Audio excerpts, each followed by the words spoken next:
Se você luta contra a ansiedade, esse vídeo vai mudar a forma com que você enxerga ela para sempre. Mentiram para você sobre o que é a ansiedade e essas mentiras tornam cada vez mais difícil você superar esse problema. Hoje você vai entender a verdadeira natureza da ansiedade a partir de um olhar fenomenológico existencial. Seja muito bem-vindo. Meu nome é Jade, a psicóloga. Na descrição você encontra o mapa mental e o resumo em tópicos. Esse é o nosso estudo de número 28, 28º vídeo. Fica aqui comigo porque é conhecimento e é poder. Antes da gente entender a verdadeira natureza da ansiedade, eu tenho apenas um disclaimer aqui a fazer. Se você sofre de transtorno de ansiedade generalizada, o suporte de um medicamento pode ser muito útil e pode te ajudar em momentos de crise. Então, não abandone isso e não faça de você mesmo uma cobaia experimentando coisas que você vê por aí, né? Faça um acompanhamento, toma o remédio, né, para lidar com a sua crise, porque em momentos de crise vai ser difícil você conseguir lidar com isso de outras maneiras. Então, esse vídeo tem uma função informativa e ele não substitui um acompanhamento profissional especializado. Porém, a ansiedade, isoladamente, não é uma doença. E é sobre isso que eu vou falar hoje. A primeira mentira e o desentendimento muito grande sobre a ansiedade é que ela por si só é uma doença e que ela é uma desorganização física, ou seja, se eu sou ansioso, se eu tenho ansiedade, significa que alguma coisa dentro de mim, biologicamente, está quebrada e me causa isso. Então, de certa maneira, eu sou um refém daquela circunstância. Eu sou um refém dessa ansiedade que dispara dentro de mim sem que eu tenha nenhum tipo de controle, sem que eu tenha nenhum tipo de agência. E aí eu vou te fazer uma pergunta. Você acredita que começa a amar alguém porque o seu coração acelerou? Ou seja, se você começa a sentir ali uma coisa forte por alguém, uma paixão, um desejo, um amor, e o seu coração acelera, você diz que esse amor surgiu porque o seu coração ficou mais acelerado? Não. Você não faz com que o coração acelerando seja a causa do seu amor, certo? Na ansiedade, acontece uma resposta física. O seu coração acelera, você pode suar, você pode sentir até outras coisas físicas. Mas dizer que essas coisas físicas que acontecem quando você está ansioso é a causa da sua ansiedade é muito superficial. E, de certa maneira, não explica a sua ansiedade. Descreve a sua ansiedade. É uma descrição. Então, quando eu estou ansioso, meu coração acelera, minha mão soa, eu fico acelerado, eu tenho pensamentos acelerados, mas não é o que está causando, é a própria descrição, né? Então, seria o mesmo que dizer eu amo você porque meu coração acelera. Não, né? Não é esse o motivo pelo qual a gente sente amor por alguém, né? É apenas o que acontece quando a gente sente amor por alguém. E aí é diferente. É por isso que alguns paliativos, como remédios, mesmo remédios controlados, né, como um clonazepam, como um Rivotril, ou outros tipos de medicações que não sejam fármacos, florais, enfim, vários subterfúgios que se usa hoje para lidar com isso. Tem tem remedinhos, né, fique calmo, coisas desse nível, que as pessoas usam para, entre aspas, controlar ali o sintoma da ansiedade, para ficar mais calminhas, literalmente, ou até mesmo técnicas de relaxamento.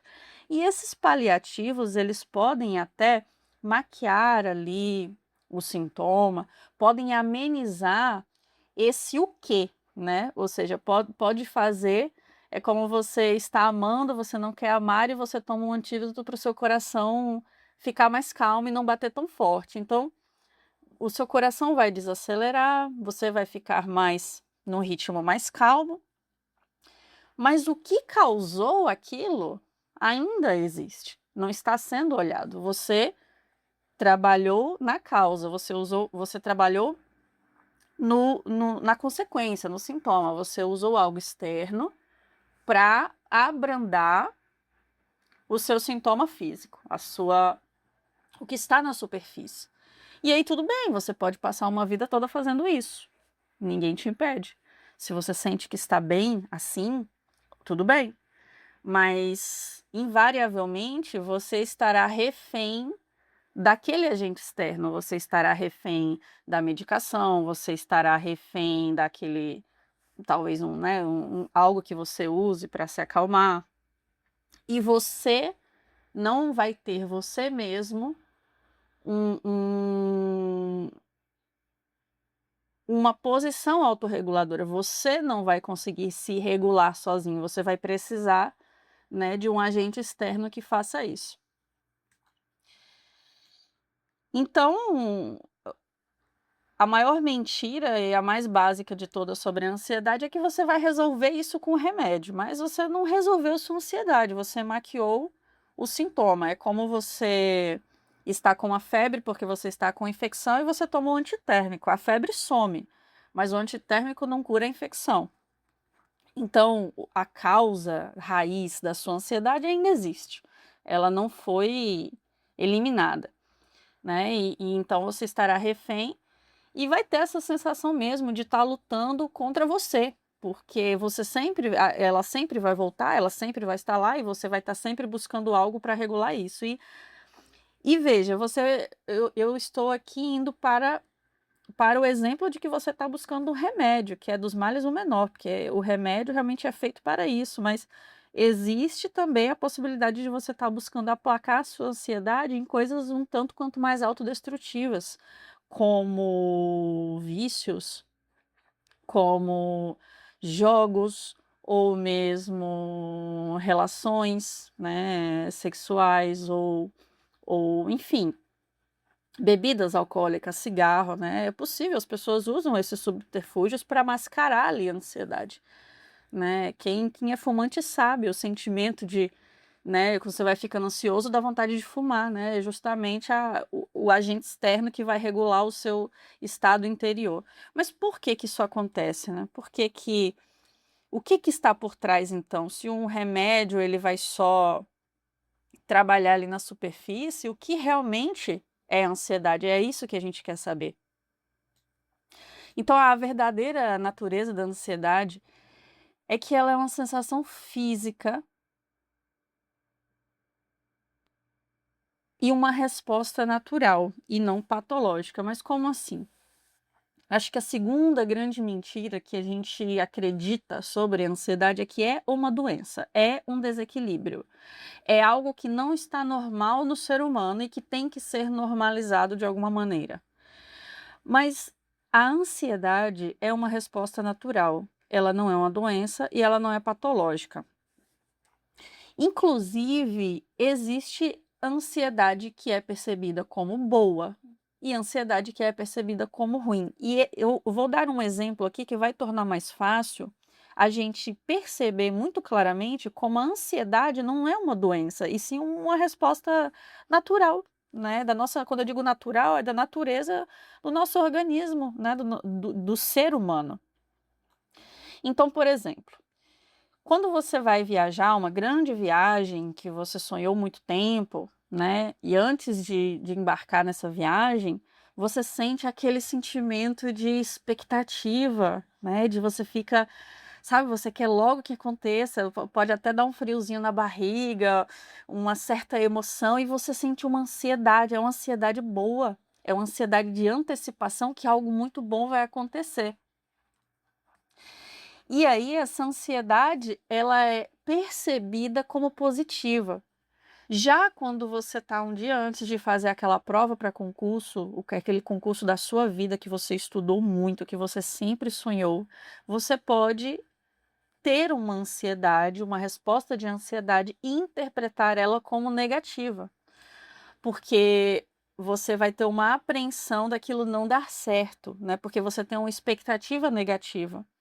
É muito raro você ter uma expectativa positiva, né? Você não pensa, e se dar certo, né, eu passar naquele concurso? Você pensa: "E se não dá?", porque você tem medo daquilo. Então, esse medo e essa o foco perceptivo negativo do "e se não der certo? E se eu não conseguir?", agrega à sua ansiedade, à sua resposta de expectativa, de antecipação, um sentimento negativo, agrega uma camada negativa, uma camada de medo, né, de que existe uma possibilidade de não dar certo.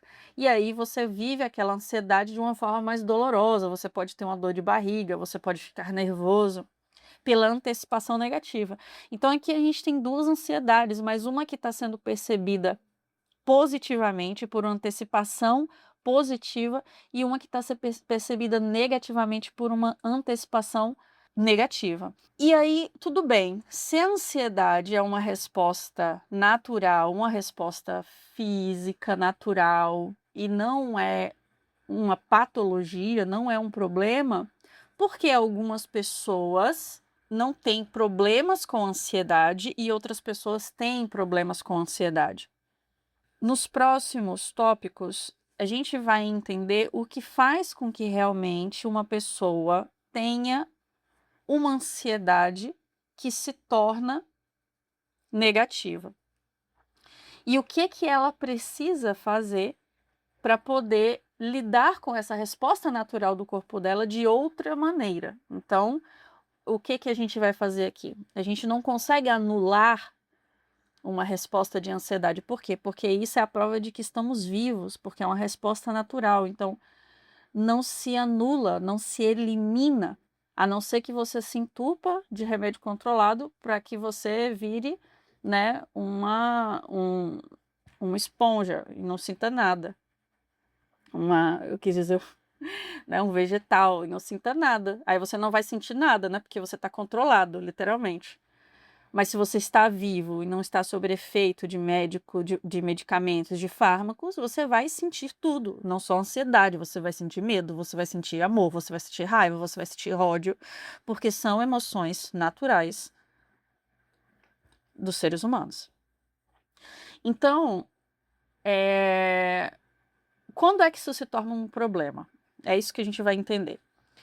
Vamos começar com um exemplo aqui, que é o problema elevado à sua máxima potência, que é o ataque de pânico. Eu acho que o ataque de pânico ajuda a gente a entender quando a ansiedade se torna um problema e esse problema chega na sua, eu vou chamar da sua expressão máxima, porque talvez você que esteja assistindo não saiba, mas o ataque de pânico é a linha de chegada final de uma pessoa que a ansiedade dela, ela não pôde lidar, né, ela não pôde se autorregular, e a ansiedade dela chegou num nível em que simplesmente ela tomou conta. Então é o nível mais alto da ansiedade, seria um ataque de pânico. Vamos ilustrar da seguinte maneira: imagine alguém subindo uma montanha. Essa pessoa vai subindo, subindo, subindo, subindo, e tá tudo bem, né, tem as suas dificuldades, mas tá tudo bem. A sensação de ansiedade seria os primeiros passos nessa trilha mais íngreme. Então ela vai subindo, enquanto ela está dando os primeiros passos ali, vai ficando íngreme, vai tendo as dificuldades, vai tendo a vegetação, vai ficando mais frio, a atmosfera do ar vai mudando, a ansiedade dela vai aumentando, né, porque ela entende que tem um risco, né, que ela está exposta, mas isso ainda é controlável. Ela pode mudar o ritmo dos passos enquanto caminha, ela pode controlar o ritmo da respiração dela, então ela sabe que está exposta, ela sabe que existe um risco, mas ela está no controle, né? Ela busca respirar mais calmamente, ela busca dar passos mais seguros e tateando, então tem algum controle interno, ela sente que está ainda no, vamos dizer, no volante dessa autorregulação. Mas de repente ela chega num cume dessa montanha e ela escorrega e cai de lá de cima bruscamente. Então aí, nesse exemplo, a gente tem o que seria um ataque de pânico. Por quê? Ela chegou no topo da ansiedade dela, ela caiu rolando, então ela perdeu totalmente o controle. Ela não está mais no controle porque enquanto ela está despencando e está caindo rolando, ela não tem mais o que fazer, ela está totalmente impotente e ela vai precisar de uma intervenção externa. Se alguém não chegar ali para acudir aquele momento, é, né, como diz aí, né, é só Deus para interceder por ela. Então, nesse ponto entra aqui o disclaimer lá de cima, né, que são pessoas que já desenvolveram um transtorno de ansiedade generalizado, que geralmente envolve ataques de pânico, e ela não vai mais conseguir regular isso sozinha, porque ela já chegou num nível muito drástico do problema, né, que o problema já, eu chamo de já se estruturou, né, dentro das relações dela com o mundo. Então ela precisa desse agente externo regulador que muitas vezes é uma medicação, e tudo bem. Mas não precisamos chegar nesse ponto. E então, se você não está nesse ponto, né, saiba que o remédio não é o único caminho que existe para você lidar com isso, para você encontrar sua regulação e se autorregular, inclusive.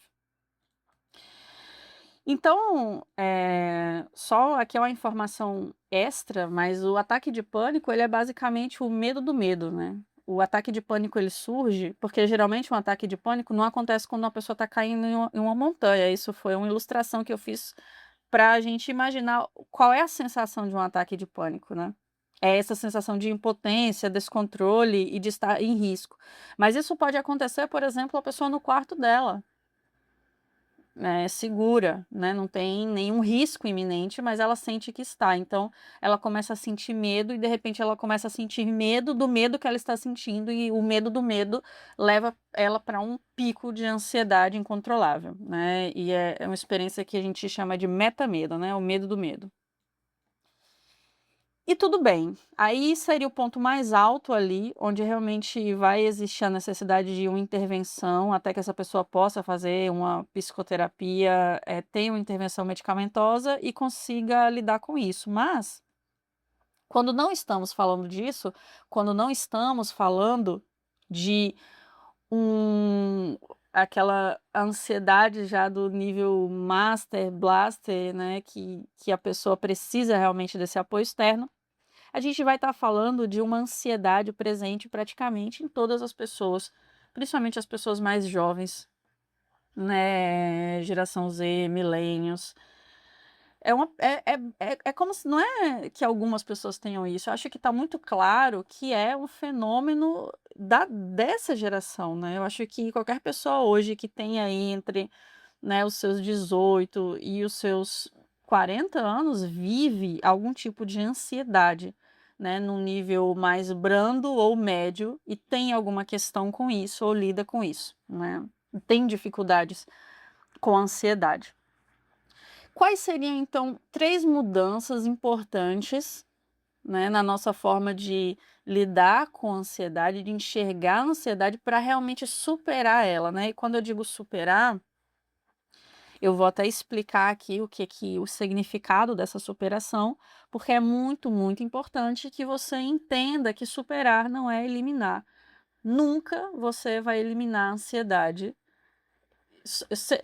Nunca, talvez foi demais, mas você só elimina quando você se entope de remédios, porque aí você vegeta, mas quem vive, né, essa realidade de tomar muitos remédios, e pode até inclusive comentar aqui, se eu estiver falando alguma abobrinha, mas quem vive assim, não deixa de sentir só ansiedade, deixa de sentir tudo. Né, porque o remédio ali que controla, ele inibe as emoções, então não é que ele está controlando a ansiedade, ele inibe outras emoções também, então existe uma tendência de você ficar mais apático, né, se você toma ali um medicamento como a estalopram, por exemplo, você fica mais apático, não é que você não fica mais ansioso, você não sente mais nada, você não sente, uma alegria mais intensa, você não sente uma felicidade mais intensa, você não sente raiva, você não sente frustração, né, então tem os 2 lados da moeda. Eliminar só com remédios, morrendo, ou talvez se você atingir a iluminação aí como Buda, né, aí você consiga talvez eliminar essas emoções, brincadeira. Mas, enfim, eliminar não é possível, podemos superar. Superar, leia. Mudar a nossa relação com essa sensação. Ou seja, superar é mudar a forma com que eu me relaciono com a ansiedade, com que eu enxergo ela, o significado que eu dou para ela e como eu respondo a ela quando ela surge. Isso é superar. Então vamos começar. Mudança 1. Primeira mudança, né, que é uma mudança mesmo de olhar, né, é reconhecer que essa sensação de ansiedade é um sinal verdadeiro, inclusive que pode ser útil. Então, em vez de você olhar como um problema, nossa, eu preciso fazer isso parar, eu preciso me distrair, eu preciso respirar e fazer isso sumir, se abra para a possibilidade de reconhecer a existência da sensação e reconhecer que existe uma verdade nela, que o seu corpo está respondendo a algo. E que se ele está respondendo a algo, isso vem de algum lugar. Né? Veja, existe uma diferença entre dizer que é um sinal verdadeiro e que é certo. É importante não confundir. Não estamos dizendo que a ansiedade, né, é certo sentir ansiedade, não é isso. É que é verdadeiro, ou seja, mostra uma verdade sobre algo que você está sentindo. Vamos clarificar melhor aqui. Com um exemplo. A ansiedade ela pode estar apontando um conflito entre o que você está vivendo no momento e o que você valoriza. Vamos supor que você tem uma ansiedade que se expressa geralmente como medo de falar em público. E quando eu digo falar em público, pode ser em diversos lugares, né? Você está numa roda de amigos e você, né, não tem dificuldade de se posicionar ou emitir uma opinião talvez contrária ou falar alguma coisa. Ou você tem dificuldade de gravar um vídeo para a internet e se mostrar e falar e se expressar livremente, ou mesmo diante de um público maior, de um auditório. E você fica com medo. Tudo bem. Que sinal verdadeiro é esse? É um sinal de que você valoriza ser respeitado, por exemplo. Que você valoriza se sentir pertencente. Que você valoriza ser ouvido. Então perceba, a sua ansiedade não tem a ver com eu tenho dificuldade de falar em público. Tem a ver com eu desejo ser respeitado, então eu fico tenso ao me expressar, porque isso pode mudar o nível de respeito que as pessoas têm por mim, a depender do que eu fale. Eu fico tenso e ansioso em me expressar, porque dependendo do que eu expressar, esse grupo pode concordar ou discordar, pode me afastar ou me aproximar. Eu fico tenso em me expressar, porque essas pessoas, esse público, eu fico tenso em me expressar porque essas pessoas, esse público, pode não me ouvir, não dar valor ao que eu estou expressando. Então, veja, tem a ver com a sua ansiedade, ou seja, você ficou ansioso, você ficou nervoso, mas tem a ver com uma antecipação negativa de alguma coisa, de algo que pode ser negativo para você, perder o respeito, não ser, né, ficar ali no ostracismo num grupo, né, não ser tão querido mais por ter uma opinião X ou Y, ou não ser ouvido como você gostaria. Então você está antecipando negativamente. Isso não aconteceu ainda. Você nem sabe o que as pessoas vão dizer ou não do que você está trazendo, mas você já está antecipando uma possibilidade ruim, um futuro ruim. Então tá, você está antecipando um futuro ruim, tem um pensamento negativo sobre o futuro e isso aumenta a sua tensão no momento presente, porque você sente que ele pode, né, se derivar para uma coisa ruim. E aí a segunda mudança. A segunda mudança é notar que a ansiedade é um farol revelador da qualidade da sua relação com o momento presente. Ou seja, se eu estou ansioso, por um momento que eu vou me expressar publicamente. E isso tem a ver com o meu medo de ser rejeitado, com a minha necessidade de pertencimento, com o receio de que eu não vá tão ser mais respeitado por ter uma opinião específica, eu estou atribuindo um resultado futuro que ainda não aconteceu, não estou projetando um resultado futuro que ainda não aconteceu, que seria esse respeito que vai vir ou não vai vir, esse pertencimento que vai vir ou não vai vir, e eu estou trazendo ele para o presente. Então, o presente dessa forma se torna uma ameaça. Então, veja, você não está só com medo do futuro, porque o futuro não é um lugar, né? O futuro ele não é um lugar e ele não existe no presente. Existe um pensamento na sua cabeça sobre uma possibilidade de futuro, em que você não é respeitado, em que você não é valorizado, em que você não é ouvido. E essa possibilidade de um futuro em que você não tem o que você precisa, altera a forma com que você está vivendo o presente, ou seja, influencia a sua relação com o presente. Percebeu? Então, cada pensamento desse de e se, né? E se não me ouvirem, e se não concordarem comigo, e se fizerem chacota ou rirem da minha opinião, né? Levando para os exemplos que eu vinha falando acima, e se eu não passar nessa prova de concurso? E se eu não conseguir esse trabalho ou esse projeto depois da entrevista? E se essa pessoa, meu crush, minha crush, não sente a mesma coisa por mim? Então, esses e se's fazem com que o seu presente agora se torne uma ameaça. Porque no momento em que você está fazendo a prova, você já está vivendo um futuro na sua, né, no seu corpo, na sua cabeça, um futuro trágico, né, o que você não passa na prova, que você, né, na entrevista, você está fazendo a entrevista e você já está experienciando no seu corpo uma possibilidade futura de não ser aprovado.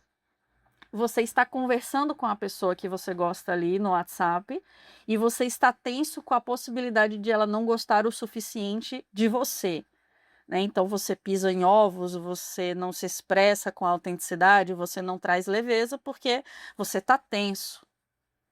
Porque a qualquer minuto, qualquer coisa que você fale ou não fale, essa pessoa pode não sentir o mesmo por você, não gostar de você. Então, o presente se tornou uma ameaça.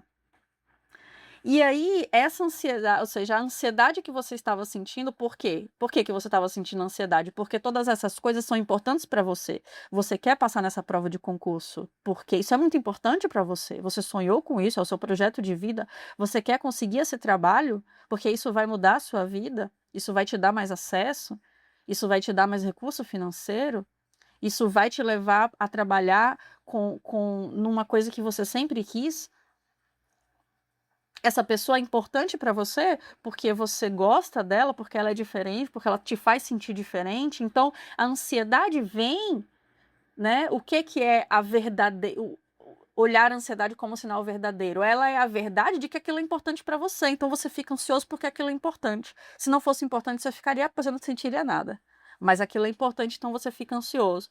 E aí, de repente, você começa a lidar com essa ansiedade de um lugar de que algo ruim pode acontecer com aquilo, de que não pode dar que pode não dar certo, né? Essas possibilidades futuras. E aí torna o seu presente, que você já está ansioso por aquilo ser importante, vou dizer assim, mancha o seu presente, porque você não está mais presente nele de uma maneira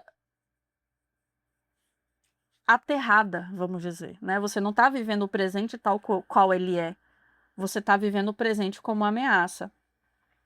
E aí, nesse presente que está acontecendo, durante essa prova, a entrevista, essa conversa de WhatsApp, você fica extremamente nervoso, você fica extremamente inseguro, começa a vir um turbilhão de pensamentos negativos ali na sua cabeça, porque a ameaça já está ali, ela se instaurou. Não existe nada, vamos dizer, concreto acontecendo de ruim, Você ainda não tem uma certeza de que você passa ou não passa, você não tem a certeza de que vai ser aprovado ou não, você não tem uma certeza do futuro desse relacionamento, mas a ameaça já aconteceu e você está sustentando essa ameaça nesse momento, do seu presente, né? Mesmo que ela não exista, você sustenta ela no seu presente como possibilidade. E aí, uma vez que você um exercício prático aqui que pode ser de utilidade, é que uma vez que você reconhece que a ansiedade é uma sensação no agora, e tem a ver com algo que é importante para você, e que essa percepção, essa interpretação mental que você faz da sua ansiedade não é um fato, né, não é um fato acontecendo, mas uma interpretação sua, ou seja, você pode ser aprovado ou não nesse concurso, nesse emprego, ou mesmo procuração de fulano ou fulano. E se você não for aprovado, você vai de fato ficar decepcionado, você vai ficar frustrado, mas só o futuro vai dizer o que vai acontecer. Então, veja que a ideia não é parar de pensar nas possibilidades negativas de futuro. Porque acho que é muito comum a pessoa cair nisso. Provavelmente você já fez. Ah, então eu tenho que parar de pensar em coisas ruins no futuro, parar de pensar tragicamente. Mas é difícil fazer isso. Porque aquilo é importante para você. Então é claro que você vai pensar: e se eu não passar? E se fulano não gostar tanto de mim? E se eu não for aprovado para esse emprego? Você vai pensar, porque aquilo é importante para você.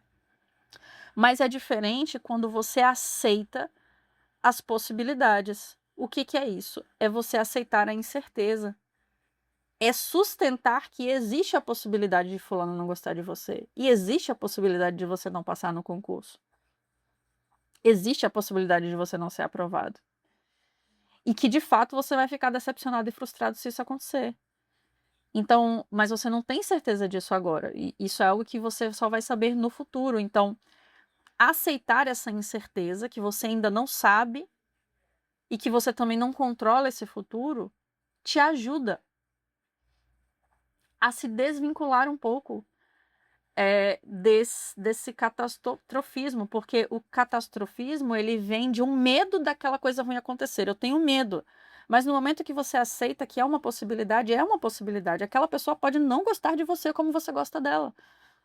Mesmo tendo estudado muito, você pode não passar nesse concurso. Isso é uma possibilidade.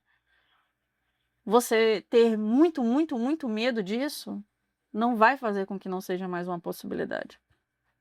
Então, essa aceitação da incerteza muda a forma com que você vai viver o seu presente, porque você vai fazer a prova e a entrevista focando na oportunidade que fazer aquela prova, fazer aquela entrevista te traz de treinar suas habilidades, de treinar os seus conhecimentos, de treinar a sua confiança diante de um entrevistador. Então, mesmo que você não seja aprovado, mesmo que você não seja aprovado no concurso ou para aquele emprego, você já está em ganho, você já está ganhando aqui no presente, né? Uma prova de concurso que você não passou é um treino. Uma entrevista de emprego que você não foi aprovado foi um treino para numa outra oportunidade você conseguir. Então, veja, é a mudança da relação com o presente. Numa conversa com seu pretendente, mesmo que você não saiba ainda, não tenha segurança de que gosta de você, como você gosta, de qual vai ser o futuro da relação, você já está aproveitando no momento presente a atenção que ela está dando nesse momento para você. E a troca afetiva que já está acessível ali. Porque perceba, quando você foca, né, nesse pensamento de e se não for, e se ela não gostar, e se ela não quiser, você nem mesmo consegue estar presente totalmente no fato que já está acontecendo, que é um fato de que a pessoa está ali, te dando uma atenção, né, te concedendo um pouco do tempo dela. Então o presente não é mais uma ameaça. Veja, a mesma coisa está acontecendo, você está fazendo uma prova, uma entrevista, conversando com alguém, mas você parou de lidar, você parou de se relacionar com o presente como se ele fosse uma grande ameaça, né? Ele não é mais ameaça, porque você reconhece, você aceita a incerteza de que você não sabe o que vem a seguir, mas que você está presente ali. E assim a gente chega na mudança 3, a grande virada. Qual é a grande virada a partir desse entendimento? Eu já expliquei que superar não é eliminar, mas é responder diferente à sensação, e depois de toda essa explanação, eu espero que tenha ficado claro como se faz isso, como a gente consegue responder diferente à mesma sensação, ou seja, a sensação vai estar lá, a ansiedade ainda vai estar lá, você não vai eliminar, mas você vai responder diferente, é a sua reação. Então, superar a ansiedade tem a ver com mudar a sua reação à ansiedade.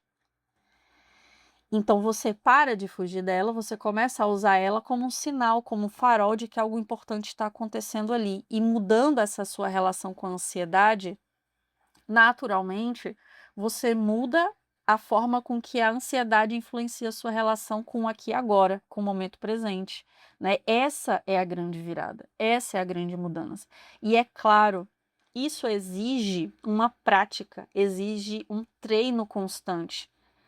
Não é algo que você vai saber aqui agora e você vai mudar como um interruptor. Por quê? Porque o seu automático já está acostumado a reagir automaticamente, já está acostumado a sentir ansiedade e responder à ansiedade com mais pensamentos catastróficos e negativos sobre o futuro, principalmente. Então, ou se apegar a essa ansiedade, né, se desesperar, enfim. Ou se distrair com coisas, de certa maneira, mais fúteis e mais vazias, mas que de repente quando aquela distração acaba, né, a droga acaba, o jogo acaba, você volta de novo para o mesmo lugar. Então você volta pro mesmo ponto, né, de ansiedade que você estava. E aí antes, eu gostaria muito de falar de um tipo de ansiedade que eu entendo a partir da minha prática clínica como psicóloga, que é a mais comum hoje, né, principalmente nessa faixa etária dos 20 aos 40, é sem dúvida a mais comum. Não é patológica, mas vamos dizer, é a ansiedade característica do nosso zeitgeist, né? É do espírito do nosso tempo. E na minha visão fenomenológica mesmo, é a ansiedade mais simples eu vou chamar de quebrar, de superar. Antes da gente falar um pouquinho sobre ela, bem brevemente, e ir para nossa reflexão final, eu tenho aqui um alerta importante. E é para você que sente que é um problema, que isso é um problema que você precisa corrigir, e que você, né, se você é essa pessoa, você vai se identificar, é quando você já olha para você com esse rótulo, você já se identificou, né? Eu sou ansioso. E isso já te determinou, né? Você já acredita nisso, isso já é uma verdade para você, rígida, cravada. Eu sou ansioso e pronto, e isso atrapalha a minha vida, e isso é, né, um nó, e isso me limita. E assim, eu vou te dizer, isso não é verdade, porque você não é um problema a ser corrigido. O fato de você sentir ansiedade ou da sua relação hoje com a ansiedade ser uma relação difícil para você, não faz com que isso seja um problema insolúvel. Então, essa visão, ela tá te privando de ver o que a ansiedade realmente é, que é uma resposta sensorial, que é uma resposta comum de todo ser humano. E que talvez, né, você tenha dificuldade de lidar com essa resposta e tenha criado, né, um desafio que você sente que não consegue transpor.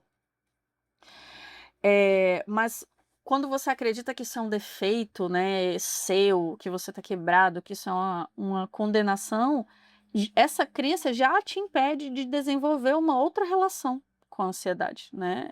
Você já não consegue, porque você está determinado, porque você é ansioso mesmo, então tem que lidar com isso, mas não é verdade, né? Você vive ansiedade, sente ansiedade, porque isso é natural, mas a sua forma de lidar com ela talvez esteja tornando esse processo muito mais difícil, muito mais desafiador.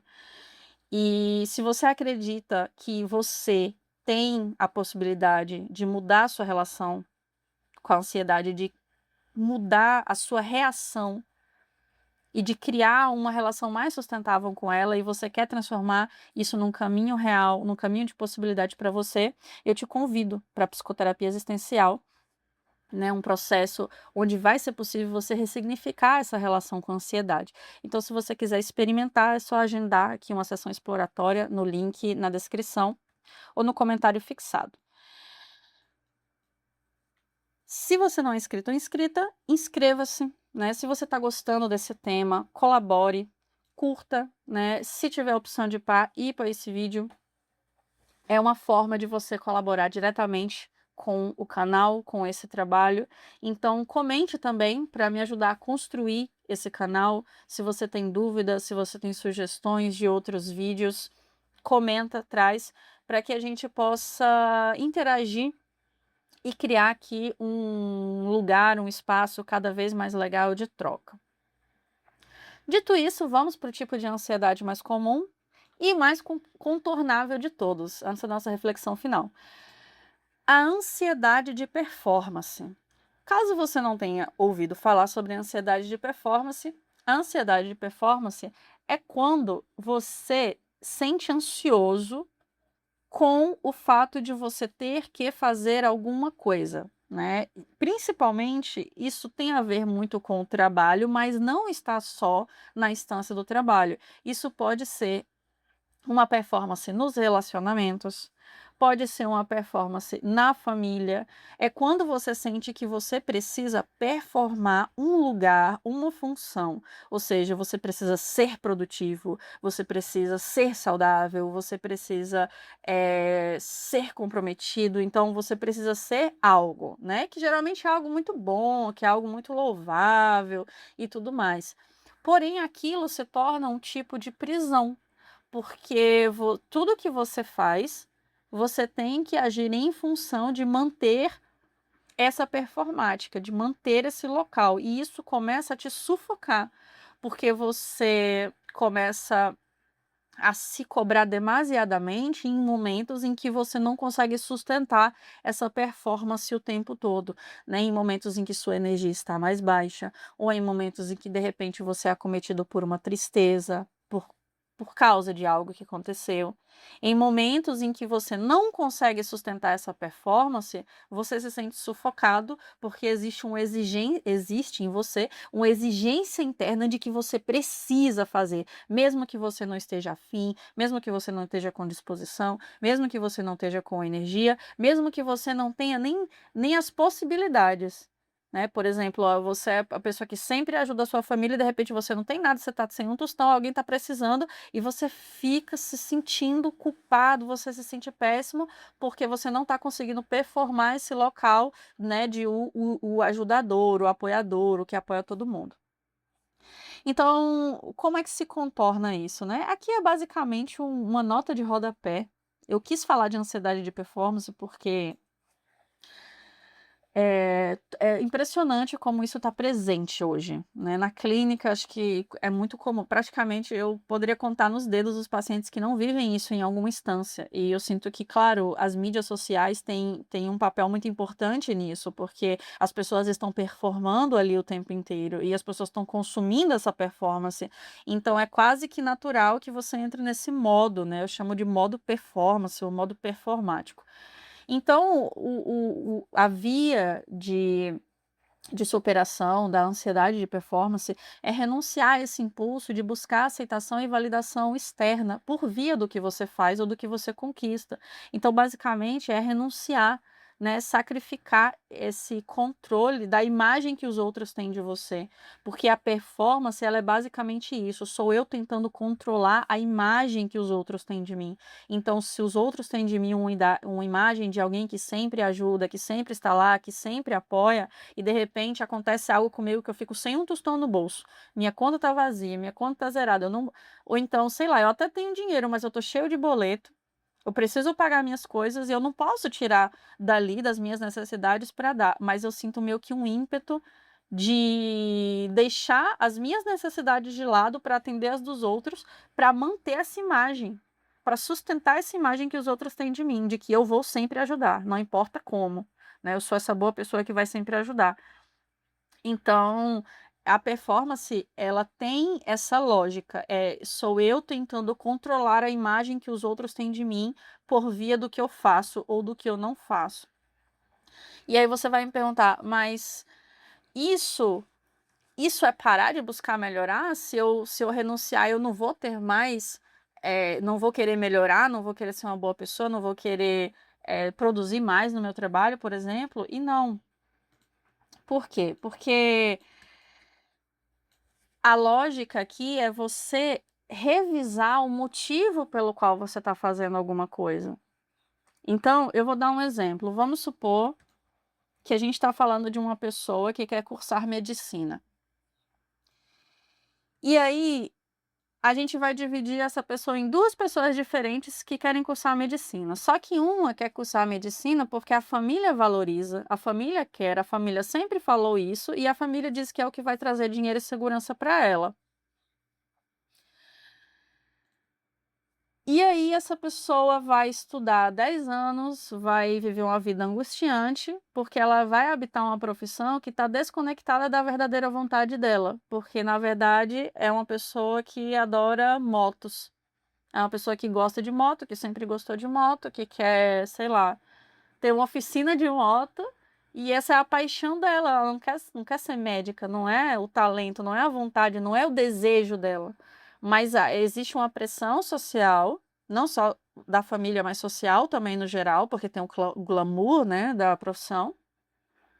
E ela sente que precisa performar isso para ter esse respeito, para ter a concordância da família, né, para ter essa validação externa. Só que o custo disso vai ser que ela vai viver uma vida miserável. Não miserável no sentido do dinheiro, porque, claro, ela vai ganhar dinheiro, mas veja, ela vai estar acordando e dormindo todo dia, fazendo algo que no final das contas ela não quer, porque ela queria ter uma oficina de moto. Mas a gente tem outra pessoa aqui que para ela, a ideia de ajudar vidas anima ela sente uma paixão por isso, ela sente sabe mesmo, um fogo interno quando ela pensa nisso. Caramba, eu queria muito, eu me sinto, nossa, faz todo sentido para mim uma vida, né, de ajuda, de apoio. Eu acho que a medicina é um caminho lindo para isso, então ela vai cursar medicina porque é a verdadeira vontade dela. Então, ela vai ter uma trajetória profissional de sentido, né? Ela vai sentir um propósito. E aí vai ter desafios, vai ter dificuldades, né? Só que ela vai atravessar isso, sabe? Tranquilamente, porque aquilo faz sentido para ela. Então, a gente tem duas pessoas fazendo a mesma coisa, então buscando algo melhor, né? Cursar medicina, uma profissão, uma carreira muito digna, mas a gente vai ter experiências completamente distintas, porque essa primeira pessoa aqui, ela está performando. E ela é uma pessoa que naturalmente é natural que ela tenha ansiedade de performance, porque a própria escolha dela, o porquê da escolha dela já mostra que ela está tentando sustentar uma imagem dela para os outros, mas que está desconectada do verdadeiro eu dela. E eu dei um exemplo aqui, mas isso é basicamente o que grande parte das pessoas hoje faz, né? Sustentar essa imagem de si para os outros, que muitas vezes é uma imagem que está totalmente desconectada do verdadeiro eu, né? De quem você realmente é.